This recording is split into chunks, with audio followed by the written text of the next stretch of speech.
1905 के बंगाल विभाजन के बाद 1906 में कलकत्ता के कांग्रेस अधिवेशन से निकली स्वराज की मांग जलियांवाला बाग नरसंहार के बाद भारतीय जनमानस में जोर पकड़ने लग गई थी। असहयोग आंदोलन ने स्वराज की इस मांग को मजबूती दी और पंडित नेहरू, सुभाष चंद्र बोस जैसे युवा क्रांतिकारी नेताओं के रूप में स्वराज को ताकत मिलने लगी। साल था 1929। लाहौर में रावी नदी का तट। कांग्रेस का अधिवेशन और अध्यक्ष थे युवा जवाहरलाल नेहरू और अपने अध्यक्षीय भाषण में ही नेहरू जी ने देश को विदेशी शासन से मुक्त कराने के लिए आह्वान कर दिया। पंडित नेहरू ने पूर्ण स्वराज से कम पर कोई समझौता नहीं करने के अपने संकल्प को मजबूती देने के लिए आधी रात को रावी नदी के तट पर भारतीय स्वतंत्रता का प्रतीक तिरंगा झंडा फहरा दिया।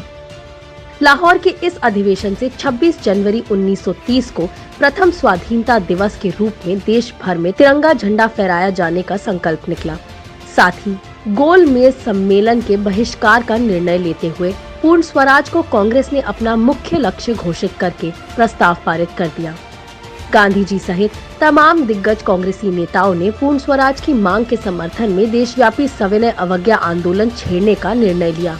आजादी के लिए कोई भी बलिदान देने को तैयार जनता का भारी संख्या में हिस्सा लेना लाहौर अधिवेशन की बहुत बड़ी विशेषता रही। इससे उत्साहित पंडित नेहरू ने स्पष्ट शब्दों में कह दिया था, हमारा लक्ष्य सिर्फ स्वाधीनता प्राप्त करना है, हमारे लिए स्वाधीनता है पूर्ण स्वतंत्रता।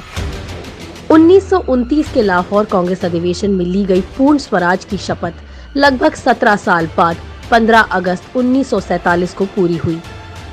लेकिन पूर्ण स्वराज की इस यात्रा में हमारे पूर्वजों ने अनगिनत बलिदान किए, अंग्रेजों के अत्याचार सहे। इन सब के साथ कदम कदम पर अंग्रेजों की फूट डालो और राज करो की नीति को परास्त किया। तब जाकर पूर्ण स्वराज का सपना साकार हुआ है। हमें उनके बलिदान और संघर्ष को बेकार नहीं जाने देना है। जय हिंद।